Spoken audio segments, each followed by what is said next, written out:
Vamos a proseguir nuestro estudio al Evangelio de Marcos, capítulo 10. Y vamos a comenzar desde el 23 al 27.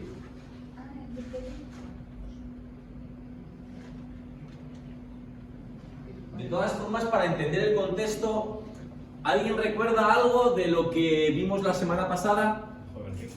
El joven rico, ¿verdad?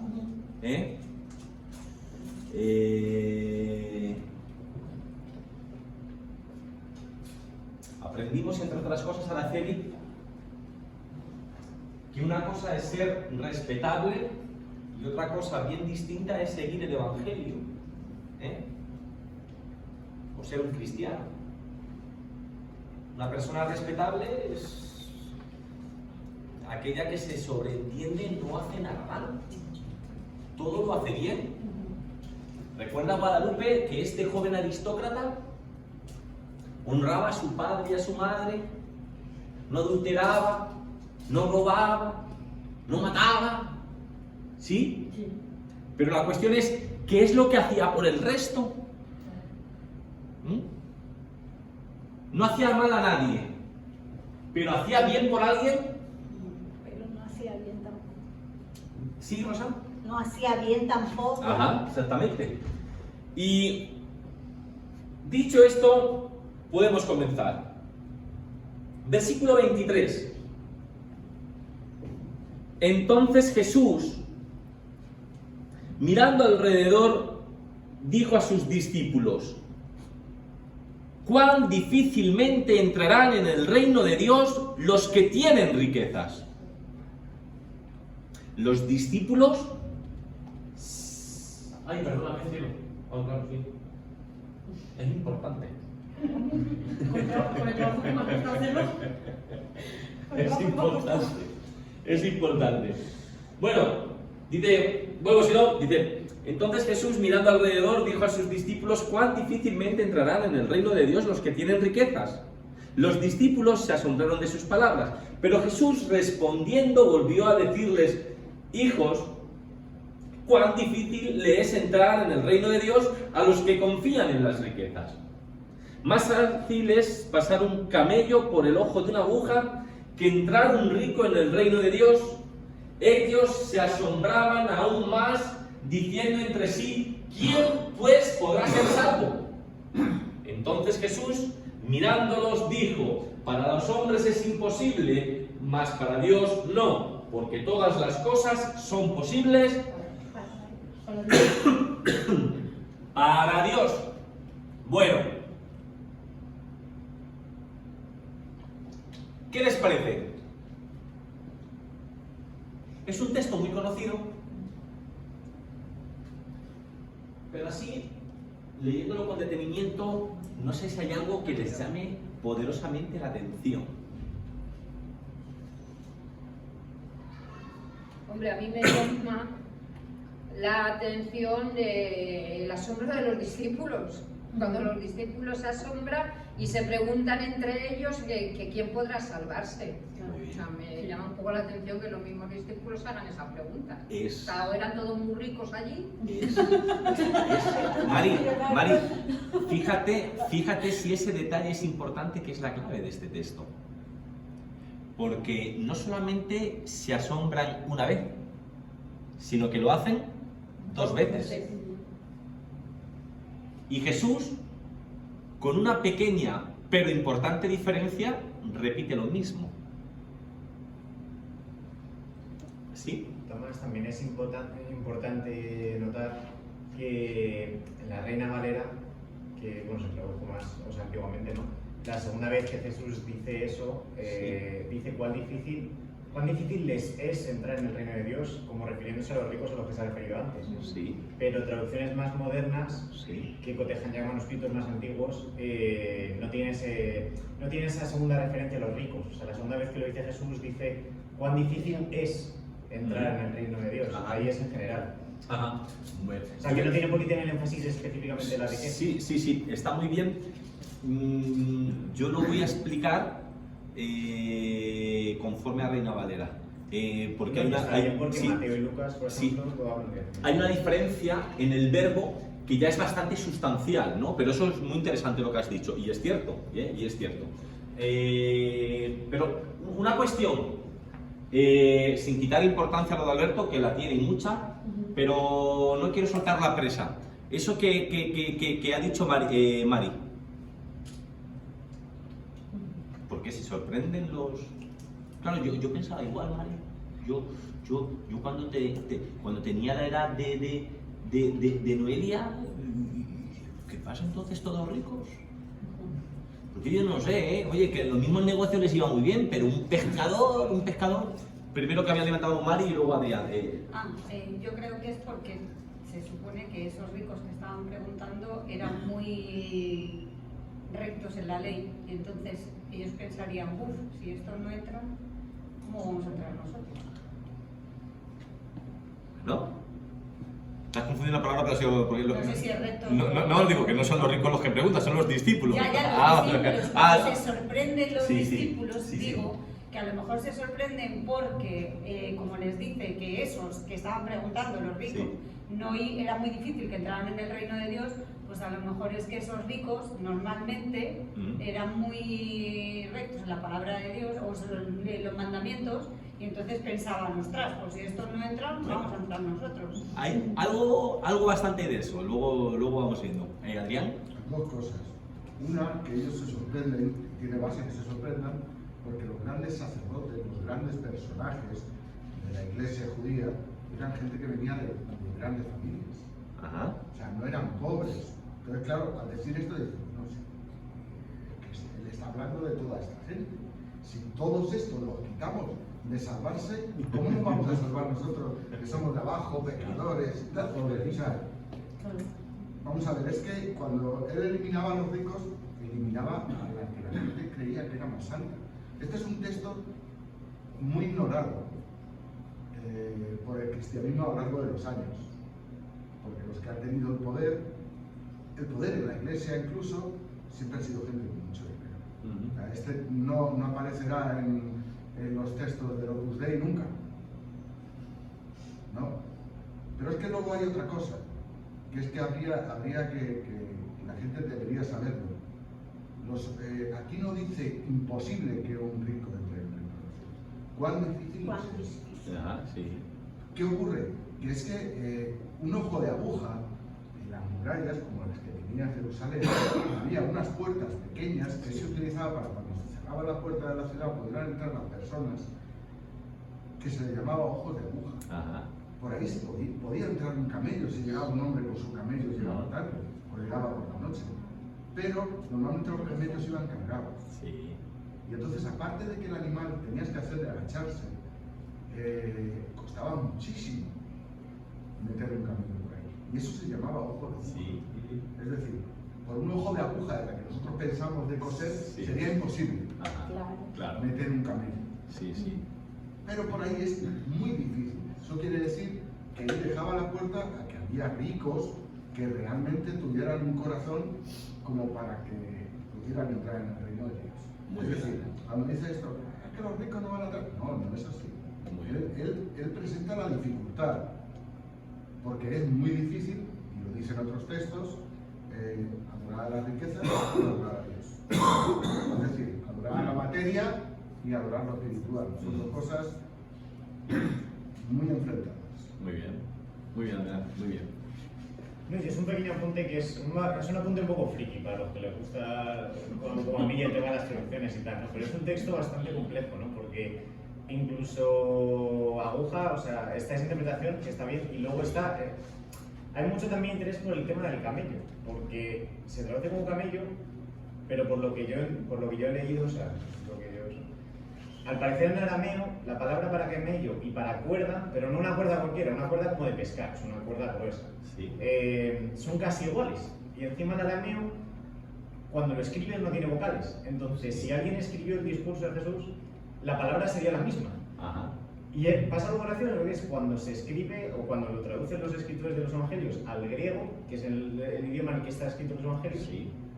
otra vez ocurre que el griego para camello y para cuerda es casi idéntica, o sea, cambia una palabrita. Entonces, no se Apuntas está a un del todo- posible problema Claro, no se de está del todo traducción. seguro si dice, si realmente dijo camello por una aguja Sí. o cuerda con una aguja, pero igual, una cuerda muy gruesa Sí. que para hacerla meter en una aguja tradicional, Sí. o sea, no aguja Sí. de la puerta, sino aguja Sí. normal, también tendría muchísimo esfuerzo, muchísimo eso. O sea, que igual que no se sabe muy bien exactamente, Sí. pero que al final, cual sea la traducción, siempre es el mismo sentido, que es muy difícil, pero No imposible. eso, ¿no? No, interesante. Gracias, Alberto. Gracias. Sí, papá. Yo creo que también quizá más que por los bienes que poseía aquel hombre, quizá el Señor lo expresara también por la condición, es decir, lo que al final termina moviéndonos. Y bueno, hace 4 días eso os ha ocurrido también. A partir de cuando se cayó con la crisis del virus y todas estas cosas, pudimos darnos cuenta de una cosa, que el número de ricos se triplicó. ¿Verdad? Y uno piensa razonablemente, ¿no? Si resulta que cuando menos cobra el pobre, es cuando más ha crecido el número de ricos.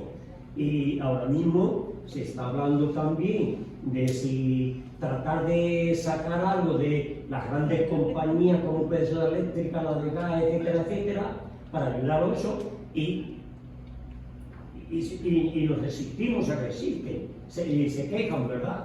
Y quizás precisamente ¿por qué? Porque el ser humano en el buen sentido de la palabra, pues somos insaciables y no importa lo que tengamos, entre más podamos tener, más queremos, todo el mundo. Y quizá un poco en todo este contexto también pues el Señor dijo, cuidado, que no es que Dios tenga nada contra la riqueza, sino que nos puede mover luego. Muy bien, papá. Muy bien. No veo ninguna mano más levantada. Bien. Podemos imaginarnos la escena. Yo quiero imaginarme a Jesús y a sus discípulos viendo cómo este joven aristócrata se marcha.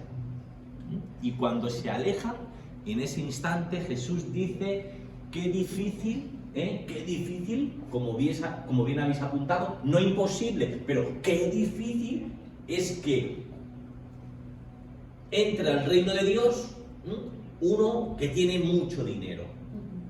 Vale. La palabra que emplea la traducción o el griego es grámata, perdón, con acento en la E, es como remata, pero le ponemos una J antes, grémata, ¿vale? Y Aristóteles la definía como todas aquellas cosas cuyo valor se mide con el dinero, ¿vale? Ahora, lo que nos sorprende a nosotros, Mari, es que los discípulos se sorprendan. Y lo habéis dicho muy bien. ¿Por qué se sorprenden? Porque Jesús está trastocando todo. Para la moralidad judía, la riqueza era signo de bendición por parte de Dios. Es decir, que una persona rica es porque Dios le había bendecido. O si una persona era rica, eso hablaba mucho del carácter de esta persona. ¿Vale? Qué bueno tiene que ser el rico, ha sido bendecido por Dios, es la recompensa que tiene. Es más, esto es fácilmente demostrable. El salmista, y no podemos olvidarnos de una cosa, Rosa, los salmos son poesía hebrea. Y de la poesía hebrea no podemos sacar doctrina. Eso sale de lo más profundo del corazón de la persona. Y mira lo que el salmista clama y dice: joven fui y he envejecido y no he visto justo desamparado, ni su descendencia que me diga pan. Muy bien, tú no, pero yo sí. Pero no es cuestión de que yo me ponga a discutir con el salmista. ¿O es que todos los pobres son injustos? o es que todos los pobres son malos, o es que todos los ricos son buenos. No, pero ¿desde dónde habla el salmista? Desde la mentalidad judía, de que si eres rico, Alfredo, es porque Dios te bendice. Si se dan cuenta, volvemos a lo mismo. La persona que sufría, la persona que tenía una discapacidad, era ciego, cojo, leproso, algo había hecho Rebeca. Pues la antítesis, lo contrario era ese rico. Cuando tú eras rico es porque las cosas las estabas haciendo bien. Por eso por eso Jesús vuelve a repetir lo mismo, pero cambiando una palabra. Ya no dice qué difícil es que los ricos entren en el reino de Dios, sino que ahora dice qué difícil es que entren en el reino de Dios los que confían en el dinero. La cosa ya cambia. Es decir, que ahí ya se nos está diciendo que el rico, por ser rico, no es malo en sí mismo, ¿vale? Pero Jesús ve que las posesiones materiales pueden traernos algunos problemas. Alguien dijo que el dinero no da la felicidad, mamá, pero ayuda. El dinero te paga las facturas, el dinero te permite unas buenas vacaciones, tener buena casa, tener buen coche, ¿no? El dinero te permite muchas cosas,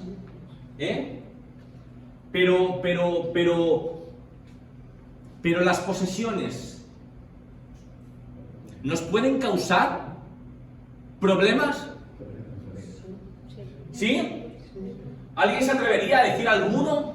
Imagínese, no sé, yo sé que no es muy eso, pero acépteme el ejemplo, Rosa, esta noche tocan 1.000 millones de euros. 1.000 millones de euros. 1.000 millones de euros. No. Yo no sabría ni contarlo. 1.000 millones de euros. Porque Jesús ve un problema. ¿Alguien se atreve a ver qué? Ha habido personas que, desgraciadamente, por un lado, digamos, han tenido la suerte de que les ha tocado unas cantidades de dinero por mediación de algún tipo de juego tal o cual, y aquello les condujo al final a la ruina ellos porque se desvían totalmente. Cayeron en una serie de circunstancias. Miren, como viene diciendo, Jesús ve los peligros que nos puede acarrear la prosperidad material. ¿Qué había? ¿Usted quería decir algo? ¿Usted, Rosa? Sí. Quería responderme a si le tocaban los 1.000 millones de euros. Sí. Le he dejado con los euros de... Dígame, cielo, dígame. Yo quería nomás puntualizar que, que hay gente, no todos, pero hay gente que recibieron dinero así, una buena cantidad de dinero, y se apartaron del Señor. Sí. Miren, a lo mejor decimos algo, Rosa, a lo mejor decimos algo de eso en alguno de estos 3 puntos. Miren, los peligros que podemos deducir que Jesús ve. Número 1, las posesiones materiales tienden a hacer que se apegue a este mundo el corazón del hombre. ¿Vale? O sea, esto es así, Pedro José, y lo he dicho muchas veces, pero eso es así. Nosotros podemos decir lo que queramos, que la realidad puede ser bien distinta. Yo puedo decir qué es lo más importante para ti, y tú puedes decir lo que consideres oportuno. Pero hay... ¿Sí? No, sí, yo sé, pero que me dejes decir una cosa. No, vale, pero si quieres que se te olvide te puedo decir. No, pero lo que va con lo que a veces el dinero hace en las personas por una noticia que yo he oído en televisión esta semana. Bueno, si se me pasa a volver, pero... mira, hay un par de baremos que son bastante importantes. Y es que define bien a las claras qué es lo más importante para ti. Donde inviertes tu tiempo y tu dinero. Donde inviertes tu tiempo y tu dinero. Hay veces que uno puede estar tan apegado a las cosas materiales que solo tiene tiempo para pensar en esas cosas materiales. Y solo ve a través del dinero. Y es muy difícil separarte de ello, alejarte de ello, porque todos tus pensamientos van a eso.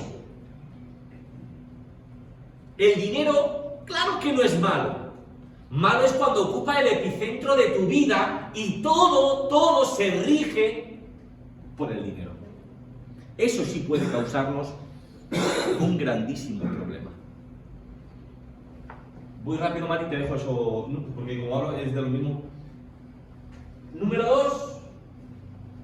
Si el principal interés de las personas está en las cosas materiales, esto tiende a hacerle pensar en todo en términos de precio.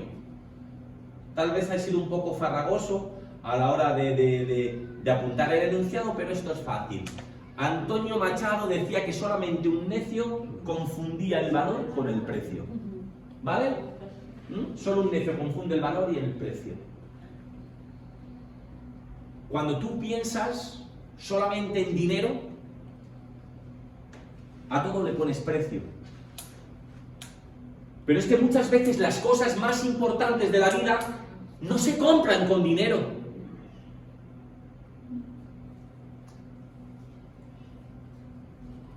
La lealtad o la fidelidad o el amor puro y sincero, honesto, hay cosas que son más importantes y que no se pueden comprar con dinero. Y número 3, Jesús habría dicho dos cosas importantes de las posesiones materiales. 1, que son la piedra de toque de una persona. Por 100 personas que pueden hacer frente a la adversidad, por 100 personas que pueden hacer frente a la adversidad, solo una puede hacer frente a la prosperidad. Porque muchas veces, no sé quién lo ha dicho, ¿no? Creo que el pastor Justiniano, lo dijo Rosa, el dinero puede hacer de nosotros personas arrogantes, soberbias, creídas de uno mismo, amantes de uno mismo, ¿vale? Y número 2, ya doy paso a Mari, el dinero es una responsabilidad.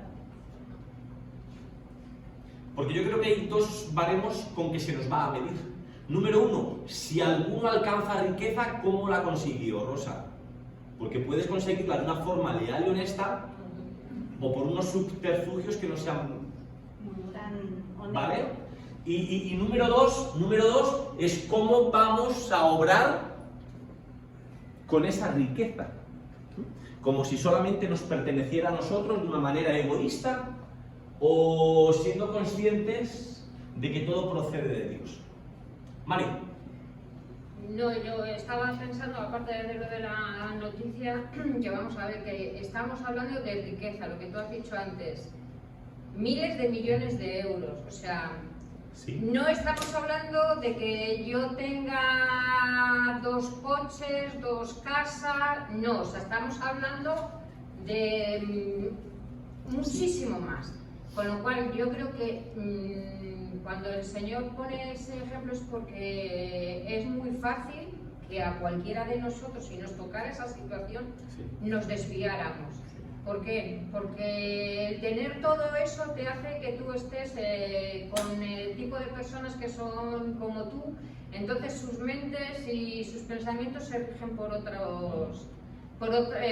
leyes, por otras normas. Me reía porque esta semana, seguro que alguien lo ha escuchado, se reían un poco de las hermanas Kardashian.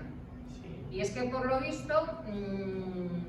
ellas tienen unas normas para las niñeras a las que contratan, ¿vale? Una de las normas es que no pueden ser guapas, otra de las normas es que no pueden llevar joyas, otra de las normas es que no se pueden acercar a ellas ni mirarlas.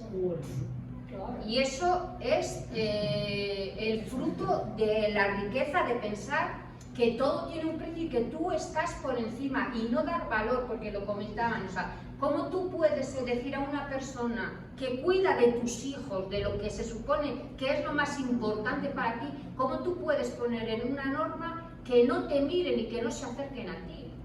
O sea, Sí. Pues eso es lo que van a enseñar a los hijos. Sí.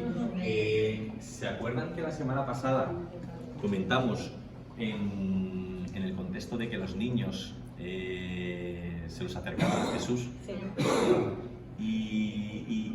Y una de las cosas que hablamos es, a ver, ¿qué es lo que veía Jesús en ellos para decir que de ellos era el reino de los cielos? Y hablamos, exactamente, hablamos de la inocencia de los muchachos, que normalmente los chicos no buscaban un protagonismo cuando uno es niño, a no ser por el trato equivocado de los padres, ¿no? Que eso es más o menos lo que ha comentado nuestra hermana Mari.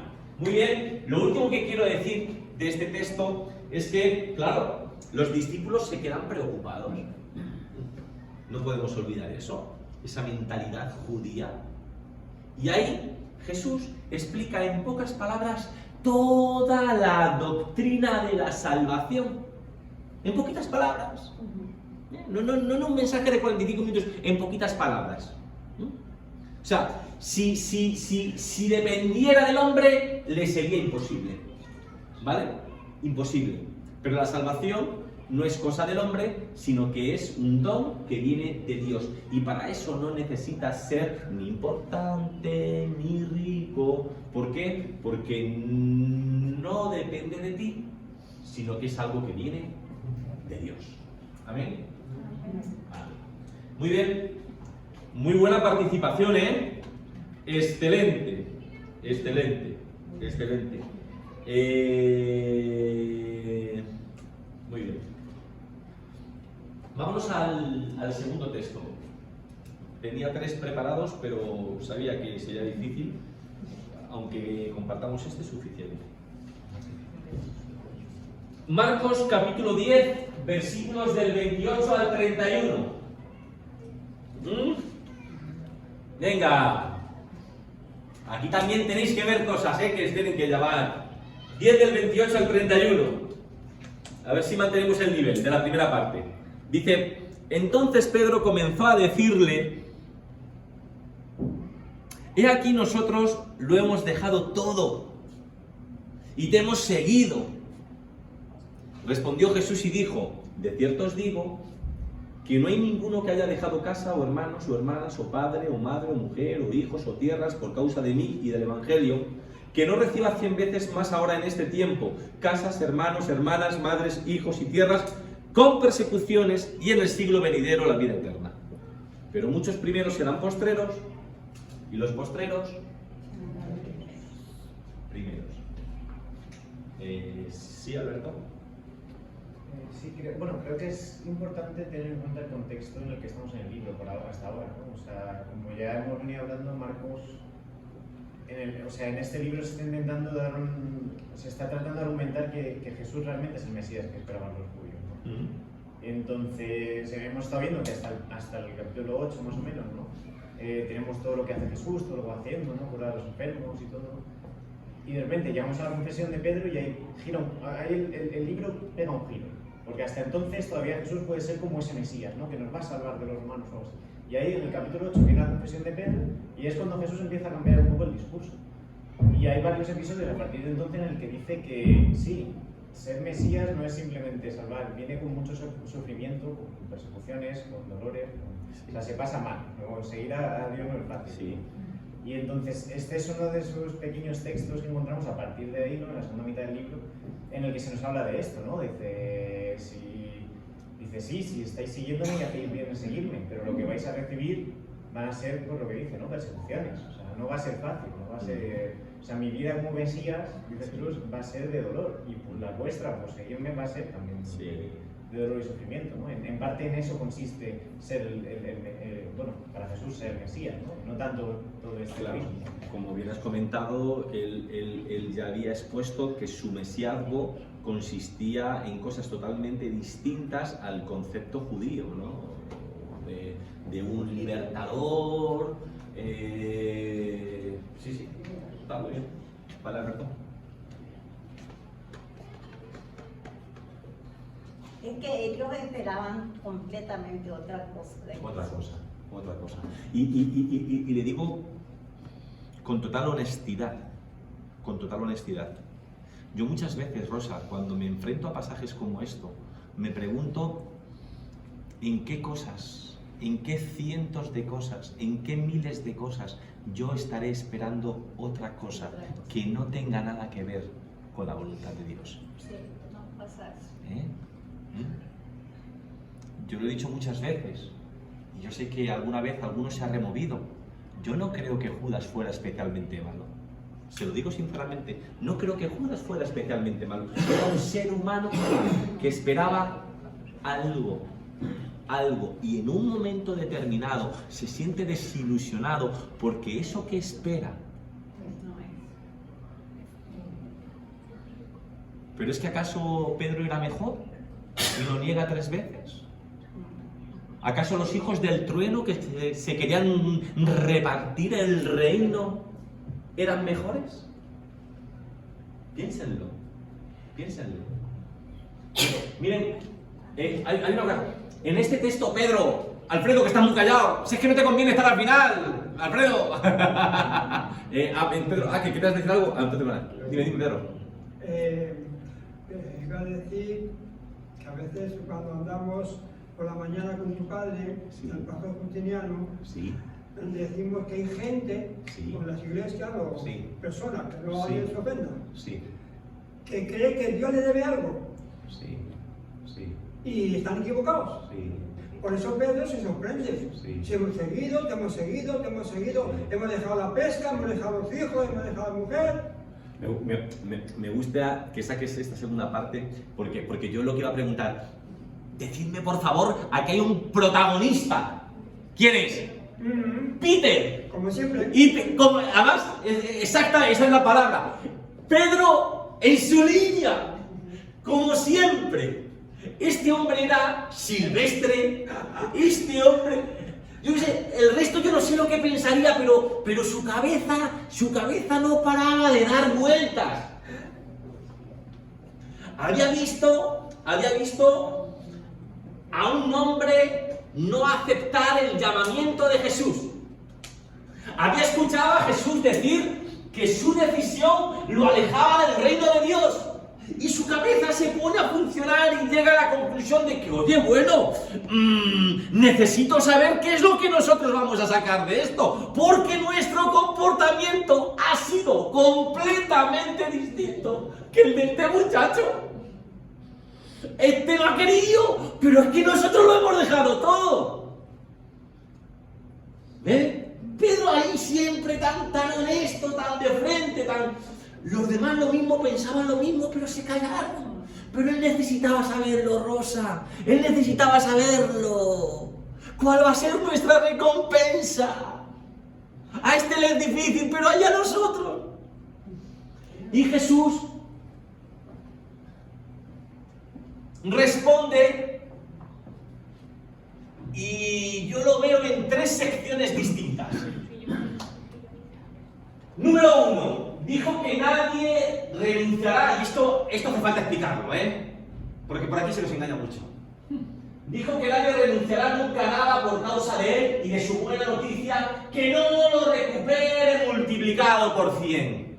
Y ahí es donde siembran en nuestro egoísmo y en nuestra avaricia. ¿No han escuchado algún telepredicador o algunos de estos de siembra?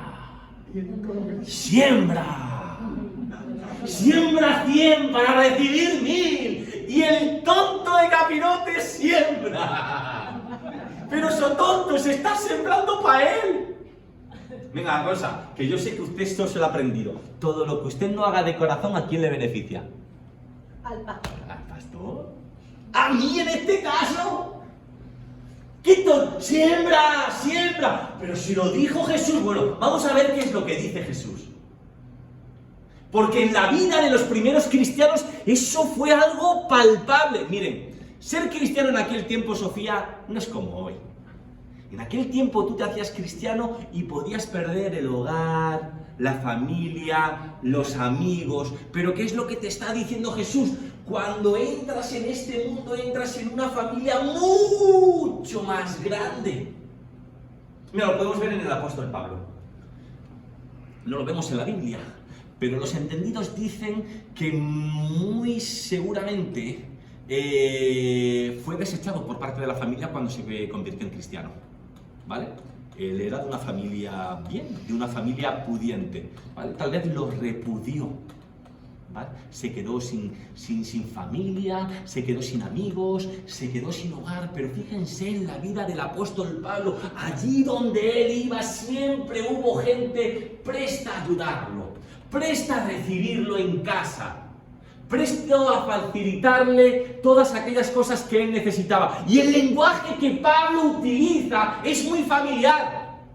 Por ejemplo, en Romanos capítulo 16, versículo 13, dice que la madre de Rufo ha sido una madre para él.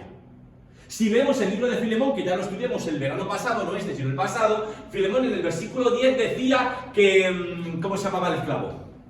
Onésimo. Que Onésimo había sido un hijo para él, ¿eh? Un hijo engendrado en sus prisiones, ¿vale? Es decir, que para los primeros cristianos, no nos equivoquemos, que no se trata de 100 y recibo 1000, no se trata de eso, y ahora lo vamos a ver, ¿eh? Es cierto que muchos serían apartados de sus familias, pero entraban en una familia con unos lazos espirituales que era más grande. Número 2. Jesús añadió 2 cosas. Alberto, la primera, porque claro, es que esto es curioso, el que deja casa, familia, amigos, no sé qué, no sé cuánto, pero añade 2 palabras muy interesantes. Persecuciones. Vaya. Un jarrón de agua fría. Esto sí que no me lo esperaba. Otra vez nos habla de la honestidad de Jesús. Él no engañó a nadie, es más, él nunca presionó a nadie a que lo siguiera. Él no presionaba, él desafiaba. No en mal sentido. Desafiaba a que emprendieras un nuevo camino, pero estaba en ti el tomarlo o no tomarlo, como este joven rico.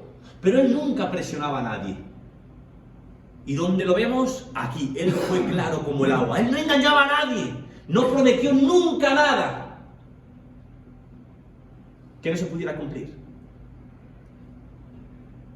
Entonces todo el mundo del quid, ¿cómo se dice? Quid pro quo, una cosa por otra, ¿no? En latín, esa expresión latina, el quid pro quo, una cosa por otra, nada. Es decir, tú puedes hacer lo correcto y te pueden venir, Rosa, persecuciones. Y también la otra palabra que emplea es que Jesús añadió la referencia al mundo venidero. Es decir, no era un sembrar para aquí y para allá, sino en los valores eternos, en los que no se corrompen, en los que no caducan.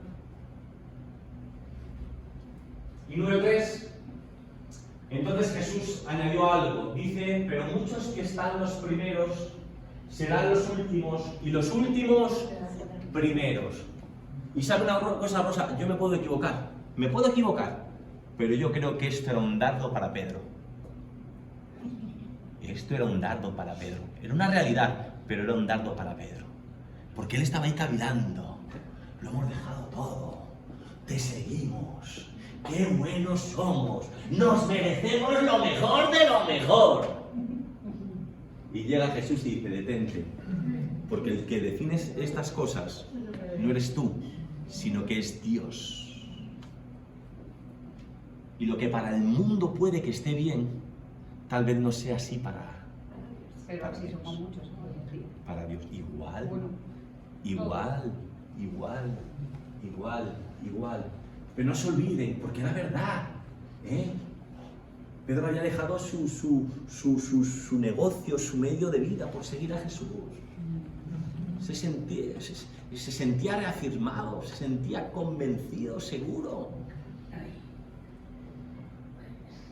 Pero esto es un toque de atención por parte de Jesús y de Dios para cada uno de nosotros. Muchos primeros serán últimos y muchos últimos serán primeros. Serán primeros. Aquí canta muy bien con la cotorra y Muy bien. y al final pues, Muy bien, muy bien. No sé si... ¿Cuánto queda? 7 minutos. Venga, pues venga, en 7 minutos. Que te va a gustar lo del final, te va a gustar. Ah, que ya lo hemos preparado. Hombre. Sí, bueno. No vale. solo a ti, sino a toda la iglesia. Bueno, pues miren, hermanos, versículos del 32 al 34. Dice, iban por el camino subiendo a Jerusalén, y Jesús iba adelante, y ellos se asombraron, y le seguían con miedo. Entonces, volviendo a tomar a los 12 aparte, les comenzó a decir las cosas que le habían de acontecer.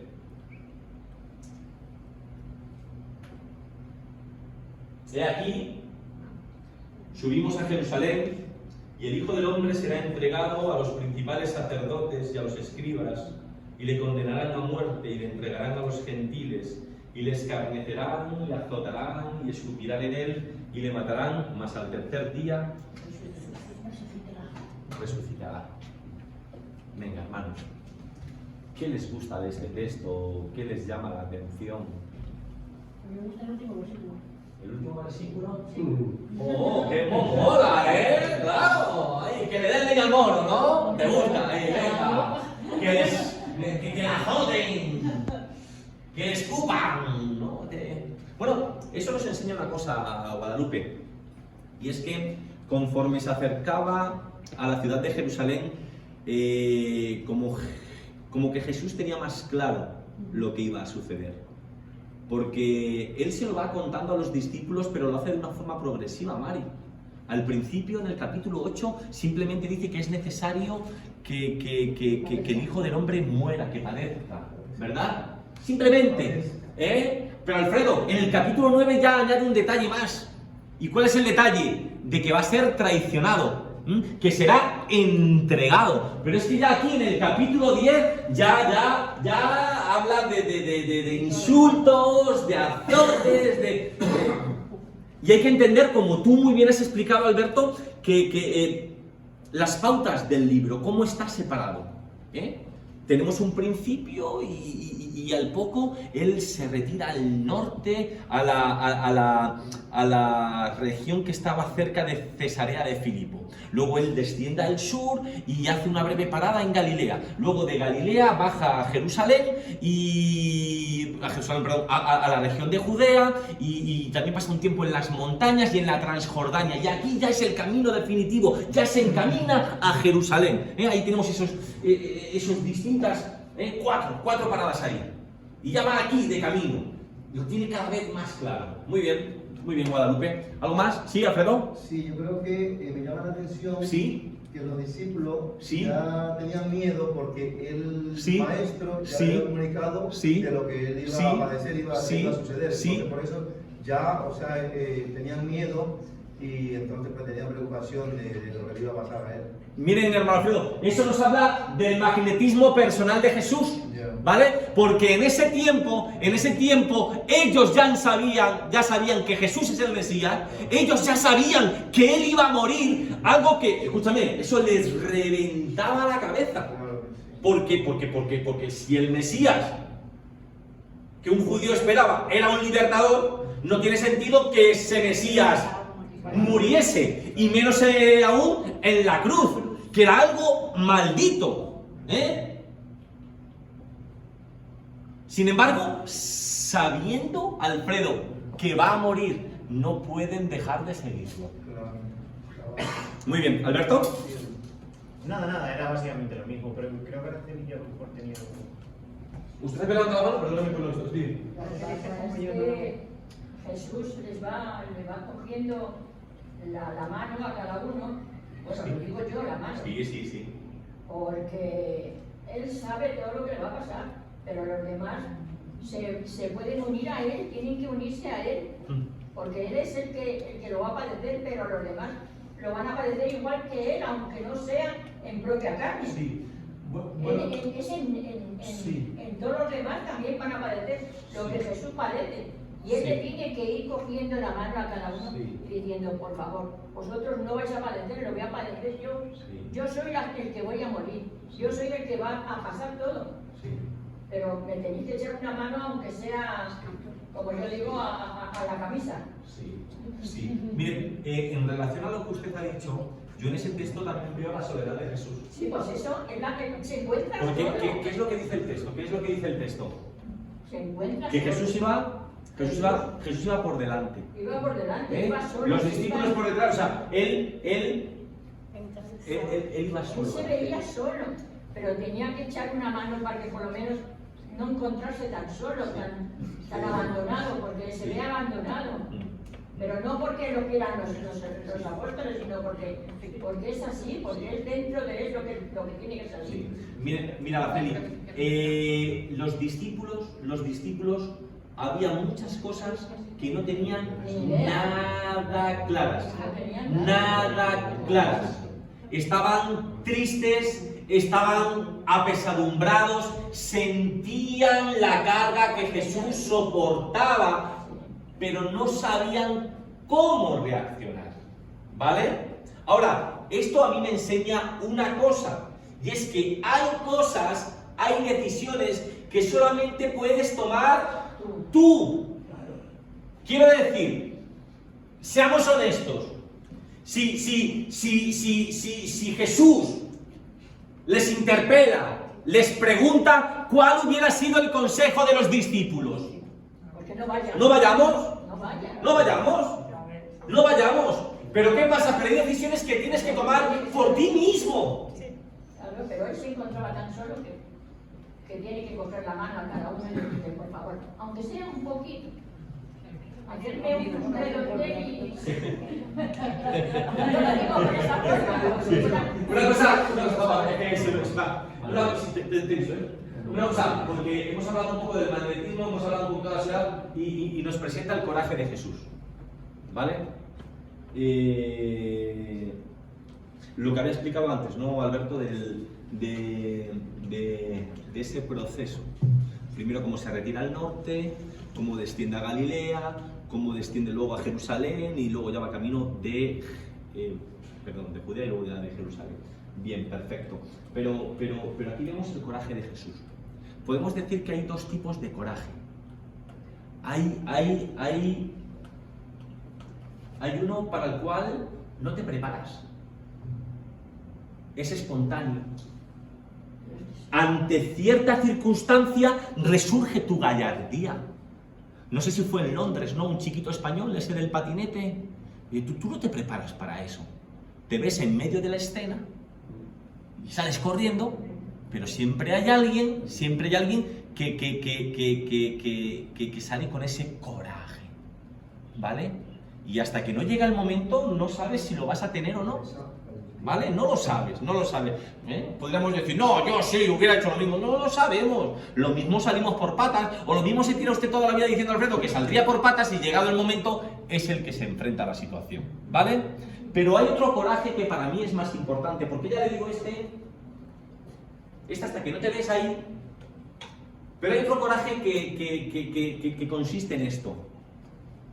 Tú ves, Mari, los nubarrones, y tú ves que vienen aquí, y tú ves que se acercan los problemas, y tú sabes, Rosa, que tienes tiempo, si quieres, para alejarte y marcharte, pero aún así decides hacer frente a la situación.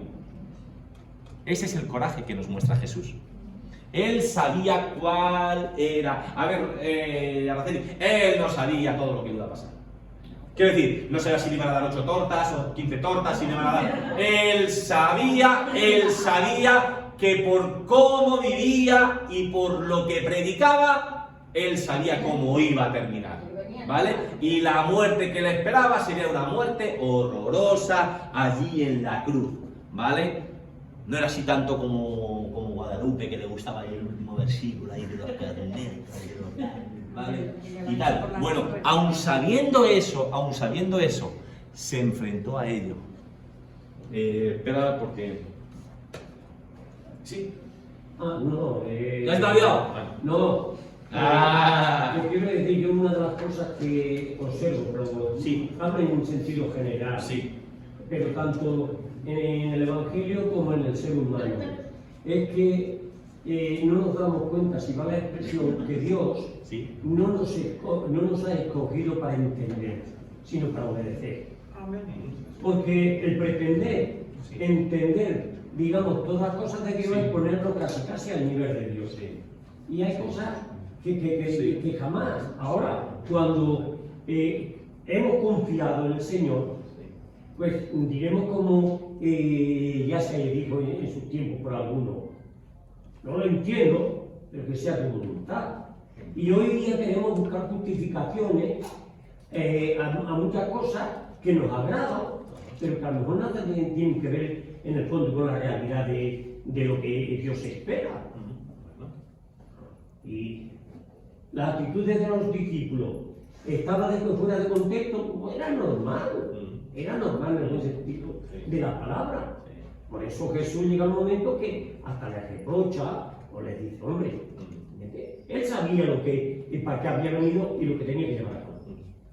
No, solo otro ejemplo rápido de lo del coraje, ¿no? me gusta también bastante más, ¿no? El coraje de Jesús. Por ejemplo, es el de los músicos del Titanic, me parece a mí, ¿no? El Titanic sabes que se está hundiendo, que van a morir, ¿no? Y en vez de salir corriendo los músicos por los botes o tratar de escapar, ¿no?